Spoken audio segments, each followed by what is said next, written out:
de 2003 a 2011, quando você foi presidente do Banco Central, né? A economia do Brasil foi muito virtuosa, né? A gente teve queda de inflação, queda de juros, o PIB cresceu, o superávit primário também estava super elevado. E mesmo assim você relatou os estresses entre a relação do Banco Central com o Planalto. A minha pergunta para você, ministro, é: no momento atual, que a gente está vendo essa troca no Banco Central, onde o Gabriel Galípolo vai assumir a presidência, como você acha que vai ficar essa relação entre o presidente Lula e o Galípolo no contexto atual, levando em consideração também que a independência do Banco Central agora é formal, diferente da sua época, que era informal, como você mesmo narrou? Olha, eu acho que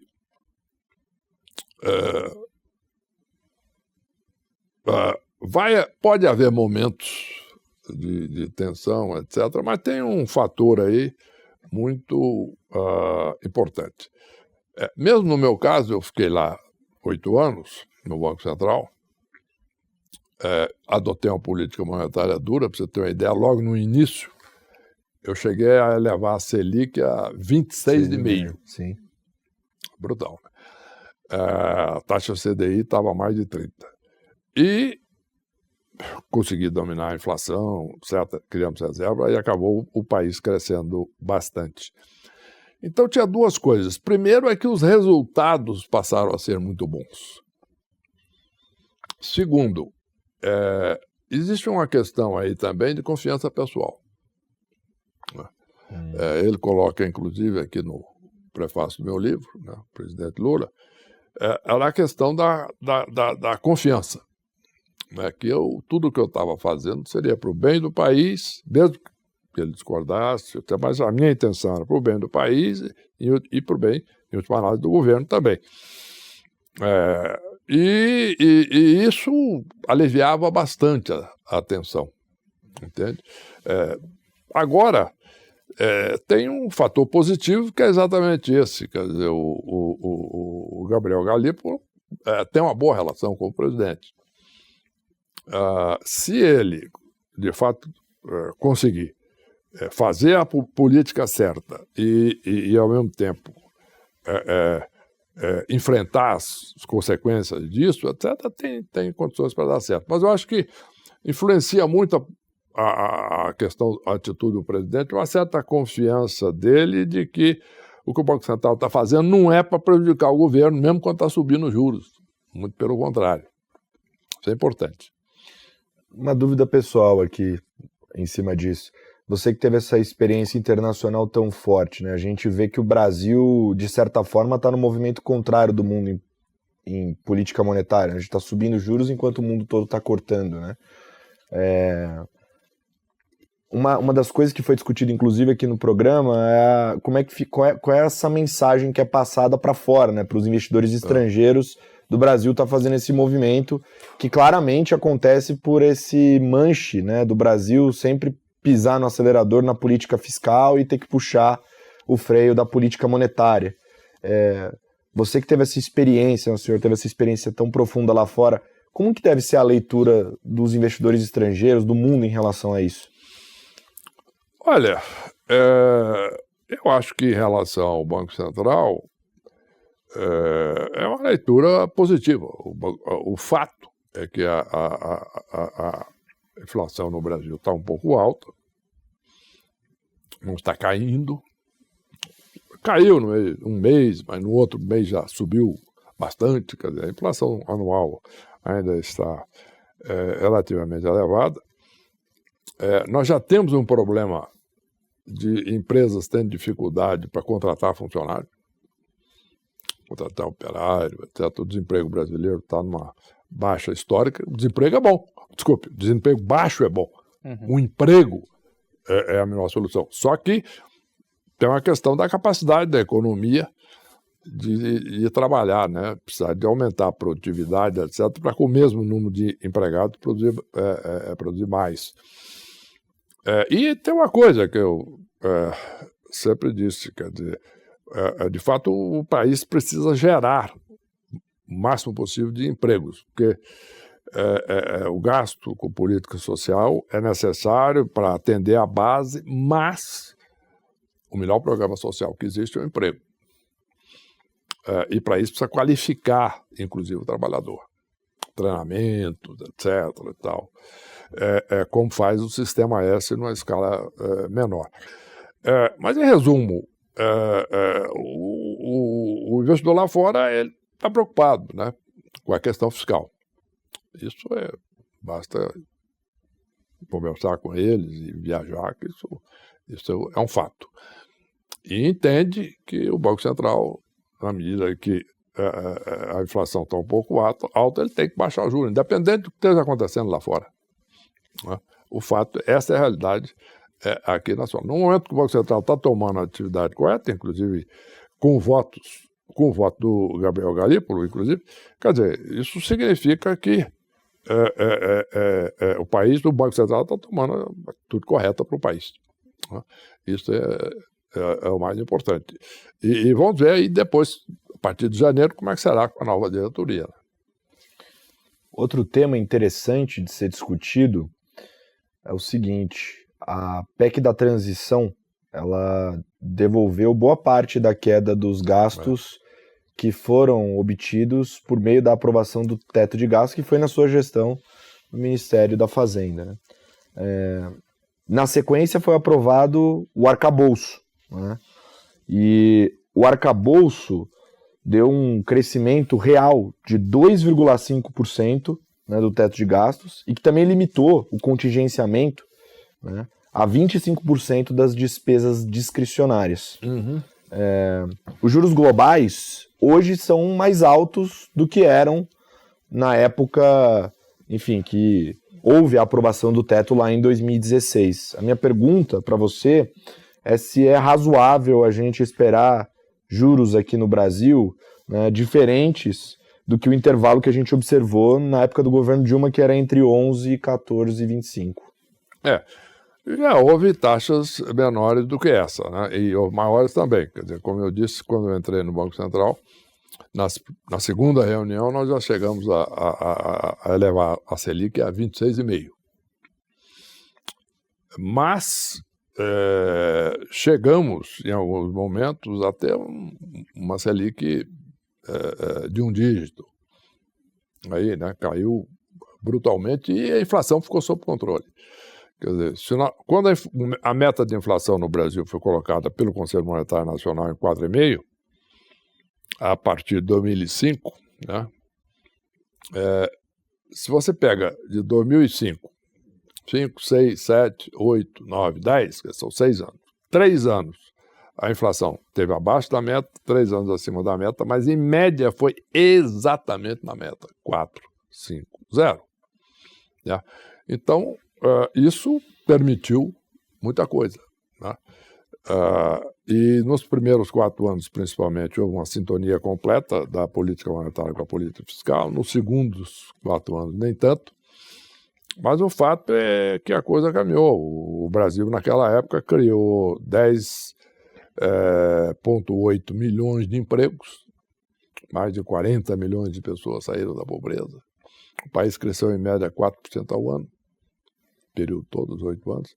Em resumo, é um período, de fato, que funcionou bem, e quando o Brasil pôde também expandir muito a área agrícola, com o fato de que, primeiro, a Embrapa tinha desenvolvido uma maneira de tratar a acidez do solo, que é o grande problema do Brasil, boa parte do Brasil. E, ao mesmo tempo, nós desenvolvemos o crédito agrícola, o crédito rural, baseado numa queda de inflação que permitiu a expansão do crédito fortemente no Brasil. O que aconteceu?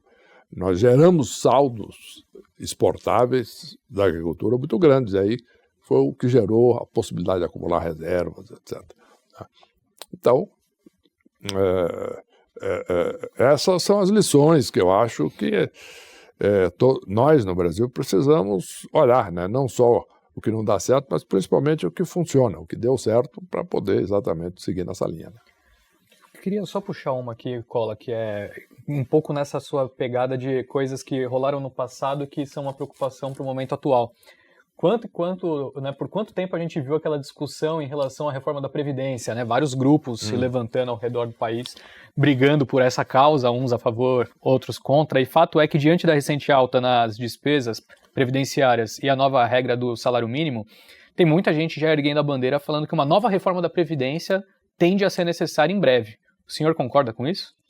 Eu acho o seguinte, é uma visão correta. Não sei exatamente qual é a dimensão da reforma, mas o problema da Previdência é o seguinte, que felizmente a expectativa de vida dos brasileiros está aumentando. Sim. Então as pessoas vivem mais, em média. Com isso, tem cada vez mais gente aposentada. E isso pressiona a conta pública, né? Então foi necessária a reforma da Previdência, foi fundamental. Inclusive tem uma história interessante. Eu estava propondo a reforma da Previdência naquela época e estava discutindo lá numa comissão da Câmara e tinha um deputado muito contra lá, etc. O que eu vou falar para o meu eleitor? Que ele vai trabalhar mais até morrer, não sei o quê. Eu disse, não é assim, veja você, aí o país vai poder organizar contas públicas e crescer mais, ter mais emprego para seus eleitores. Num certo momento ele falou, ministro, o senhor me desculpe, mas eu tenho que sair. Eu falei, deputado, deve ser uma coisa tão importante assim, porque o senhor está deixando aqui uma reunião dessa tão importante, nessa discussão, vai num evento. Ele falou, eu vou num evento em que é a festa dada por uma amiga que está comemorando 20 anos de aposentada. Eu falei, o deputado, o senhor acabou de ganhar a discussão aqui para mim, né?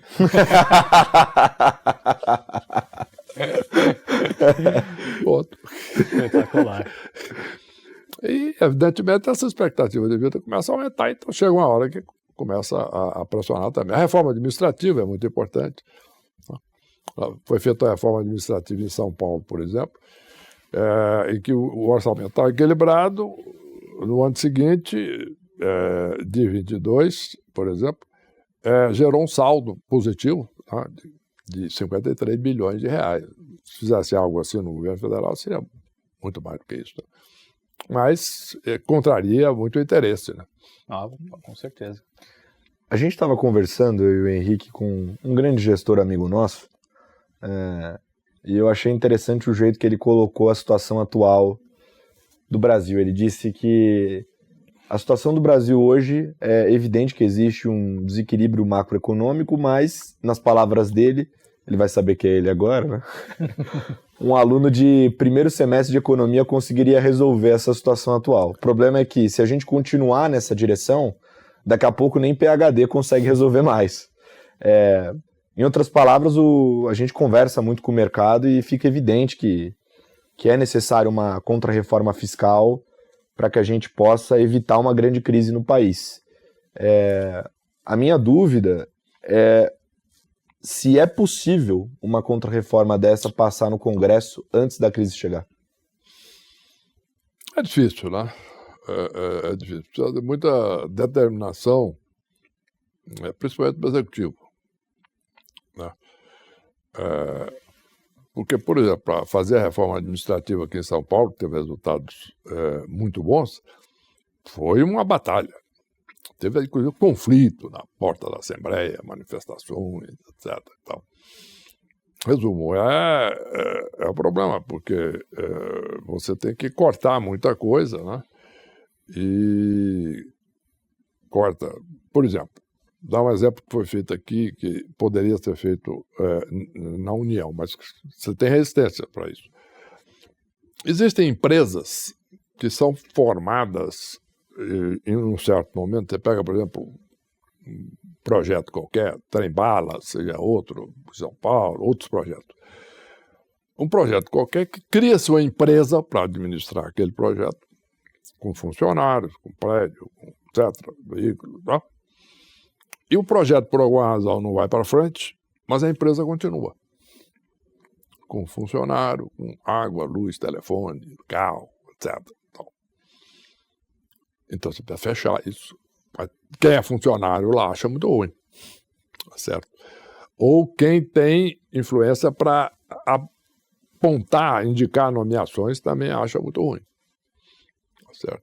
Então, esse é o ponto, quer dizer, precisa de muita determinação, né, do governo, do executivo, para fazer esse tipo de reforma. Né?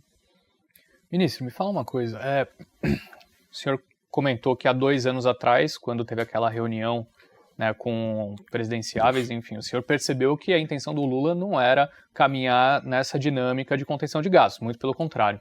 A gente viu agora, nas eleições municipais, pelo Brasil, uma grande consolidação da vitória da centro-direita, especificamente, né? O que me leva a crer que vai ser necessário muito esforço fiscal do governo de distribuição de dinheiro, de repente, em projetos para conseguir um apoio maior nas eleições de 2026. O senhor vislumbra uma perspectiva factível de reformas, de mudança até esse período? Porque a gente já está vendo o mercado reagindo muito mal às condições fiscais atuais. Como o senhor acha que vão se desenvolver esses próximos 2 anos até as eleições? Olha, eu não acho que vai haver um grande corte de gastos ou uma grande contenção, etc. Exatamente porque o presidente Lula foi eleito com uma plataforma de expansão de gasto público. Né? Muito difícil para ele, a essa altura, mudar politicamente. Né? Então, eu acho que o ministro está fazendo, está ali controlando, a ministra do Planejamento, etc. Vamos ver como é que caminha isso, mas eu não vejo nenhuma mudança, digamos assim, substancial na direção fiscal. E a gente está vendo aí NTN-B em alguns vencimentos batendo mais de 6,5%. Como que o país consegue 6,7% mais recentemente? Como que a gente vai se sustentar até lá? O senhor está pessimista com o Brasil? Olha, de um lado tem esse problema que vai acabar sendo mais sério, realmente. Por outro lado, tem um efeito positivo de todas as reformas, né, que eu já mencionei. Então, permitiu que o Brasil crescesse um pouco mais no ano passado e esse ano também. Agora, a questão fiscal, em algum momento, vai digamos, chegar no limite e, se haver problemas mais sérios, ela vai ter que ser endereçada, né, como foi no passado. Uma pergunta agora pessoal, com base no seu histórico profissional, com todas as suas experiências, ministro. Se o senhor tivesse que fazer uma alocação do seu capital agora, no que o senhor investiria seu dinheiro? Em quais classes de ativos você acha que faz mais sentido? Ela depende muito digamos assim, da vocação para o risco da pessoa, né? Da fase de vida, etc. Então... Vamos supor que essa pessoa seja eu. O que o senhor faria? Então, eu acho que depende. Você gostaria de arriscar um pouco mais. Eu acho que fundos que são bem administrados, etc., que tenham bons gestores, etc., que vão procurar retornos, eu acho que seria uma boa forma de aplicação. Esses títulos, essas NTNBs gordas do jeito que estão, o senhor acha que faz sentido? Sim, quer dizer, é uma oportunidade para quem aplica o dinheiro. Certo? É difícil para o governo, tem que pagar isso. Sensacional. Eu tenho mais 2 aqui, rapidinho. Muito se fala vocês até comentaram agora sobre esse aumento de crescimento, talvez seja estrutural do Brasil, que vem justamente das reformas estruturais que aconteceram no governo do Temer. Mas tem uma discussão também, né? Que esse crescimento do PIB brasileiro recente, ele também vem acompanhado do crescimento de emprego num período de escassez de mão de obra. Então, muita gente também atribui o crescimento do Brasil no biênio, né, 2023, 2024 até agora, na expansão de gasto público também. Como é que o senhor enxerga essa discussão, esse debate? Olha, eu acho que tem uma parte que é a expansão de gasto público, não tem dúvida, mas tem uma parte mais estrutural que é exatamente o resultado de todas essas reformas que foram feitas, principalmente no governo do Temer. Além de uma coisa muito importante, que é uma coisa que dá uma base para a economia brasileira, que não é discutido, porque não é problema, tá certo? Mas é muito importante, que é a reserva internacional, né? Então, você vê países aí com problema, crise, etc. E tal.